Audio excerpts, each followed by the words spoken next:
Давайте познакомимся с несколькими видами исламской поэтической терминологии. Арус или арут. В арабском метрика – это квантитативный стихотворный метр.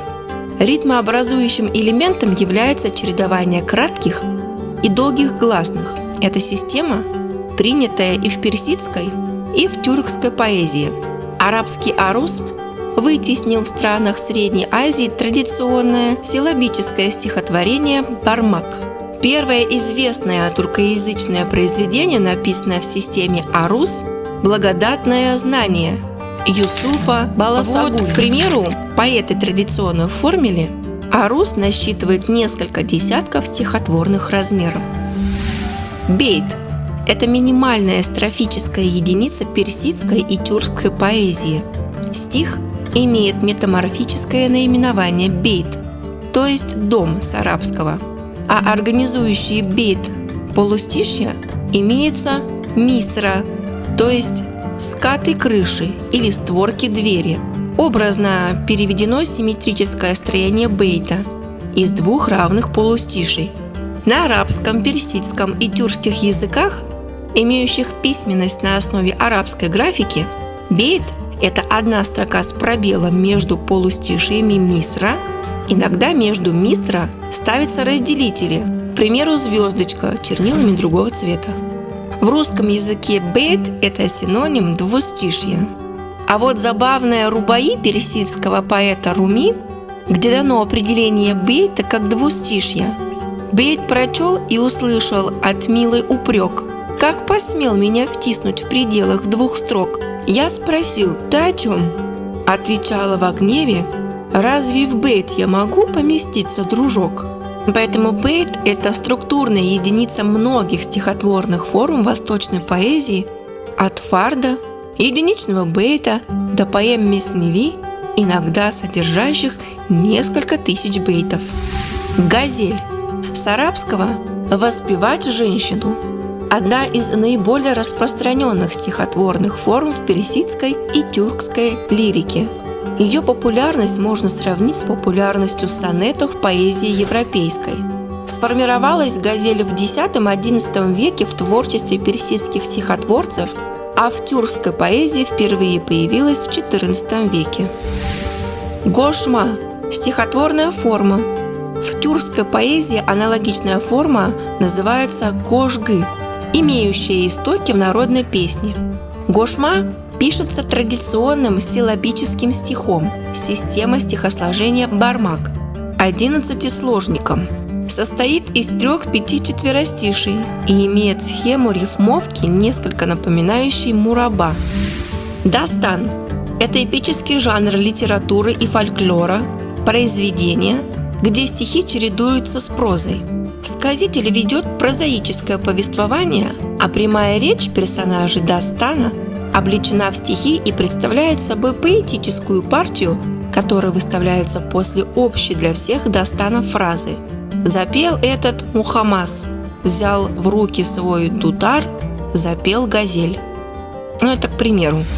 Диван – это сборник лирических стихотворений, в основном газелей, где стихи располагаются в алфавитном порядке наименований использованных метров, а внутри метра – в порядке последних букв рифмы.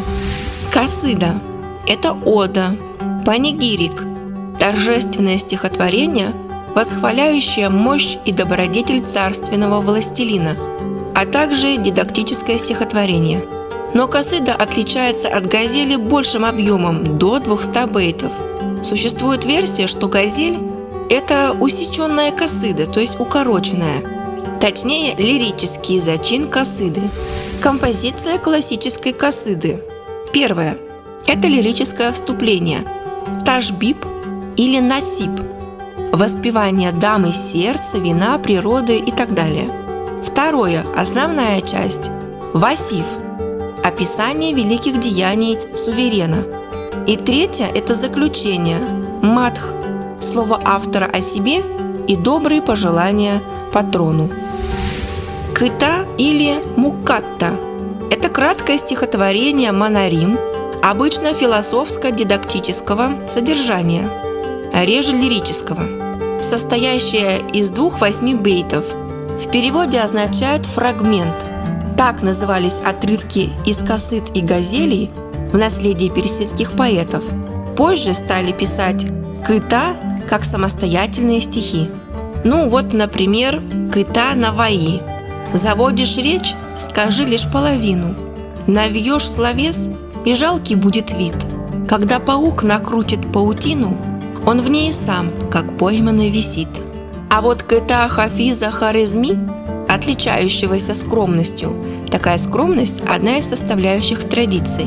Благого мудреца я ученик, в науке слов он, как никто, велик. Оплошности искать в моих стихах, забудь об этом сразу, в тот же миг. В моих писаниях нет негожих слов, как ни ищи, ты не найдешь улик. Бывает, что ликам допустит грех, но это лишь на солнце Божий лик. Найдешь грех, не льстись, и у луны в урочный час, увы, ущербен лик. Лукс – это загадка, описание предмета без его прямого наименования. Часто приводится в ташбибе касиды. Месневи или маснави – стихотворение или поэма со смежной рифмовкой бейтов. Месневи переводится как «двойственный». Обычно в форме месневи создавались крупные поэмы. Месневи имели значение у других твердых форм персидской и тюркской поэзии, заглавия не было. Муамма – это сложная стихотворная шарада, загадка, состоящая из 1-2 бейтов. У муамма в иносказательной форме даны указания на действия, которые нужно совершать в соотношении определенных букв арабского алфавита, содержащихся в стихотворении. Например, перенести точку, стоящую над буквой, под буквой. В итоге получается другая буква. Или перенести букву из одного слова в другое и так далее. Из преобразованных букв или слогов составляется слово-разгадка, какое-либо имя собственное. Назира в переводе означает «ответ» или «подражание». Это поэтическое произведение, написанное по мотивам какого-либо прославленного литературного шедевра. Назира сохраняет фабулу, состав основных персонажей, а также стихотворный размер исходного произведения, но вносит некоторые изменения в сюжетные ветви в трактовку ключевой идеи. Рубаи. Благодаря Омару Хайяму в русский интернет термин «рубаи» для русского слуха привычен и обычен. Всем известно, что рубаи – это четверостишье, то есть состоит из 2 бейтов. Изобретению рубаи приписывают рудаки. Патриарх персидской поэзии проходил однажды мимо детей, играющих в орехи, и услышал, как один из них приговаривает: «Катясь, катясь, докатиться до лунки он». Рудаки привлекла естественная ритмичность разговорной речи, и он, вернувшись домой, написал четверостишие в размере, услышанном от ребенка. Это и было первое рубаи. Вторая версия возникновения популярной формы – дворцовая. Предание гласит, что такими катренами изъяснялся со своей возлюбленной прославленный персидский шах Бахрам Гур-Сасанид. Таким образом, в родословной рубаи обрели единение дворец и хижина. Тематический диапазон рубаи широк, хотя превалирует философскую направленность. Встречаются рубаи лирические, юмористические и даже пейзажные. Саки-наме обозначает послание к равчему. Это пиршественная песнь месневи, состоящая из нескольких частей. Зачин каждой главки – это обращение к виночерпию с просьбой поднести фиал вина. В саки-наме воспевается вино и даруемое им благо, а также прославляются присутствующие на пиру. Таскире обозначает записки. Это аналогия собрания стихов различных поэтов, включающая биографические сведения о них. В середине века, когда книги, рукописи были очень дорогие и не всем доступны, многие любители поэзии составляли для себя таскире, собственные стихотворные коллекции. Ценители поэзии переписывали для себя особо понравившиеся стихи или отдельные бейты. В начале имена поэтов таскире не указывались. Составители были уверены в своей памяти, ведь они создавали аналогию для личного пользования.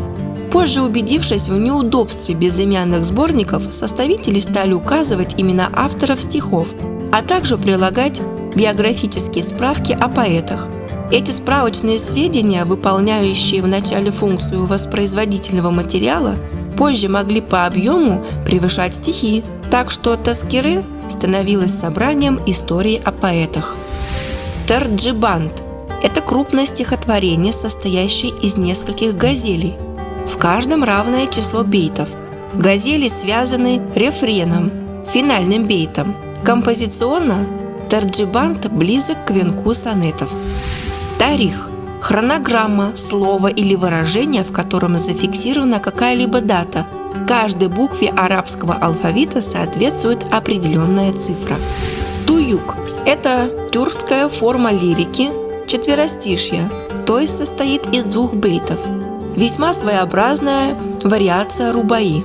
Особенность туюга в типе рифмы. Рифма должна быть аммоническая. Такая разновидность рифмы называется таджнис.